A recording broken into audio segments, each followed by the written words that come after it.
کچھ بیانات ایسے ہوتے ہیں کہ پھر ہمیں ان کی وضاحت کرنا پڑتی ہیں، جس کا مطلب یہ ہے کہ کبھی کبھار ایسی ویسی باتیں کر دیتا ہے۔ عمران خان نے نہ تو شیر افضل مروت کی وفاداری کے اوپر کوئی سوال اٹھایا ہے، نہ بہادری کے اوپر سوال اٹھایا ہے۔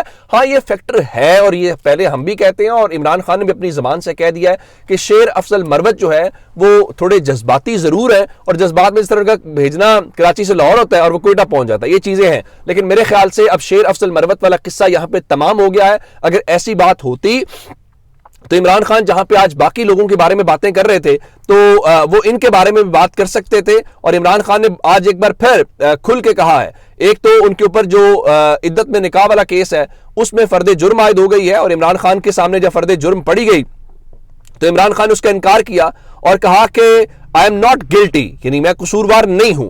عدالت نے پھر ان سے پوچھا کیا آپ کو الزامات سمجھ آ گئے ہیں؟ تو انہوں نے کہا مجھے تو یہ لیگل چیزیں سمجھ نہیں آتی، اتنی مشکل انگریزی لکھی ہے وکیل ہی سمجھائیں گے، کچھ سمجھ نہیں آیا، یہ امریکیوں کی زبان میں پڑھ کر سنائی گئی ہے، میں پہلے کہہ چکا ہوں سب لندن پلان کے تحت ہے، قانونی اصلاحات میں نہیں سمجھ سکتا، خصوصی طور پر جو لندن ایگریمنٹ کے تحت ہیں۔ یعنی عمران خان نے عدالت کو یہ بھی کہا کہ اتنی مشکل انگریزی مجھے سمجھ نہیں آتی، ساتھ یہ بتایا کہ یہ بیسیکلی انگریزی نہیں ہے، یہ لندن ایگریمنٹ ہے جو آپ ہمیں سنا رہے ہیں، تو مجھے اس کی سمجھ نہیں آتی۔ اس کے بعد عمران خان نے بہت واضح انداز میں عدلیہ کے اوپر عدم اعتماد کیا اور کہا ہے کہ ہمیں عدلیہ کے اوپر اعتماد نہیں رہا۔ سائفر معاملے پہ جنرل باجوہ نے کہا کہ اچھے بچوں کی طرح رہو، یعنی خاموش رہو، 2/3 اکثریت دلا دوں گا ورنہ کیسز میں پھنسایا جائے گا اور الیکشن میں محض 30 نشستیں ملیں گی۔ عمران خان پھر بھی وہ جذبہ ان کا جوان تھا، انہوں نے کہا نہ بلہ رہا نہ بلے باز، تو اب کیوں ڈرے ہوئے ہیں؟ پلان سی کے بارے میں 8 فروری کو پتہ چل جائے گا۔ پی ٹی آئی کی انڈر سی ٹیم کو بھی انتخابی مہم نہیں چلانے دی جا رہی۔ قانون ہے کہ الیکشن کمیشن نے 90 روز میں الیکشن کروانے ہوتے ہیں۔ 2 صوبوں میں حکومتوں کو تحلیل کیا، 90 روز میں الیکشن نہیں ہوئے، اکتوبر میں الیکشن ہونا تھے تب بھی نہیں ہوئے۔ آئین کی خلاف ورزی کے اوپر آرٹیکل 6 لگتا ہے، اور انہوں نے کہا کہ election commission, NAB, police, F I A سب ملے ہوئے ہیں، اب سپریم کورٹ سے بھی ہمیں امید نہیں رہی۔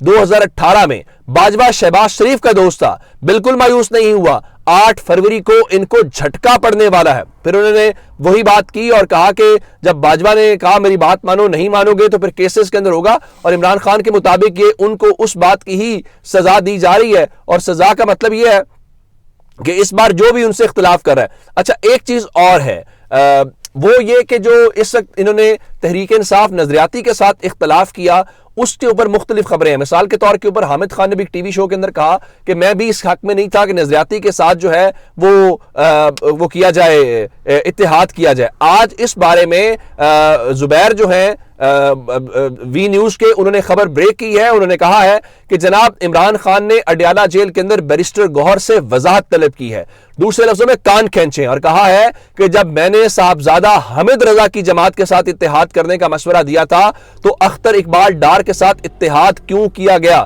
اس کا مطلب یہ ہے کہ جو نظریاتی کا اتحاد کیا گیا ہے اس میں عمران خان کو اس طرح سے کانفیڈنس میں نہیں لیا گیا۔ عمران خان نے یہ ضرور کہا تھا کہ آپ جو ہے وہ کریں، اتحاد کریں، لیکن نظریاتی کے ساتھ نہیں کہا تھا، صاحبزادہ حامد سے کہا تھا جن کا تعلق فیصل آباد سے ہے۔ اب اس کا مطلب یہ ہے کیوں کہا؟ اس بارے میں معلوم یہ ہوا ہے کہ عمران خان نے کہا کہ میرے سے اس بارے میں منظوری نہیں لی گئی تھی، اور میں نے ان کو یہ کہا تھا کہ اختر اقبال ڈار جو ہے وہ سخت حالات میں کھڑے ہونے والا بندہ نہیں ہے، اس پر اعتماد نہیں کیا جا سکتا۔ اچھا پی ٹی آئی کے ساتھ جو نظریاتی کے ساتھ اتحاد ہے وہ بتایا گیا ہے کہ عمران خان کی بجائے پاکستان تحریک انصاف کی جو سیاسی کمیٹی ہے اس نے فیصلہ کیا ہے۔ اچھا اس حوالے سے یہ جو ساری باتیں ہیں جو عمران خان نے جس طرح سے کہا کہ ان کو سپریم کورٹ کے اوپر یا عدالتوں کے اوپر کسی قسم کا کوئی اعتماد نہیں رہا، ایسی ہی گفتگو جو ہے وہ اہم جو ان کے رہنما ہیں حامد خان نے بھی کی ہے۔ ان سے پوچھا گیا، بلہ بھی آپ کو نہیں دیا گیا، آپ نے لیول پلینگ فیلڈ درخواست بھی واپس لے لی، اس پہ حامد خان نے کہا جو کچھ ہوا اس زیادتی ہوئی ہے، اس کو سامنے رکھتے ہیں تو بہت تکلیف ہوتی ہے۔ الیکشن کمیشن اور سپریم کورٹ نے جو کچھ کیا ہے وہ اس سے ہمیں دکھ پہنچا ہے، اور ان کے مطابق عمران خان جن کیسز کا سامنا کر رہے ہیں وہ سارے کے سارے مقدمات جھوٹے ہیں۔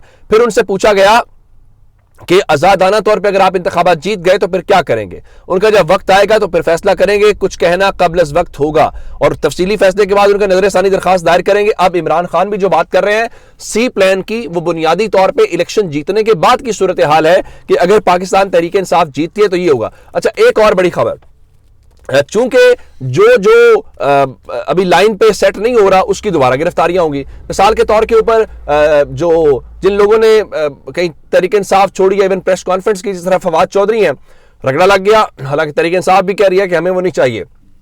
شیخ رشید چلا کاٹ کے آئے، لیکن ظاہر ہے کہ عمران خان کے خلاف اس طرح سے گفتگو نہیں کر رہے یا وہ گند نہیں پھیلا رہے جس طرح فاروق حبیب نے پھیلایا یا باقی نے پھیلایا.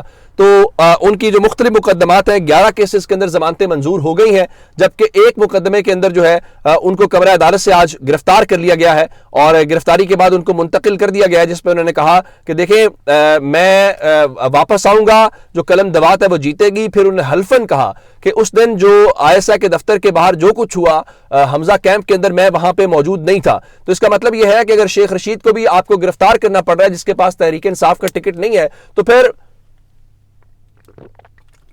حنیف عباسی اور دیگر کو جتوانے کے لیے اگر آپ اس نہج کے اوپر پہنچ گئے ہیں تو پھر مان لیجئے آپ کے یہ بس کی بات نہیں ہے. اچھا، اگلی بات سنیے.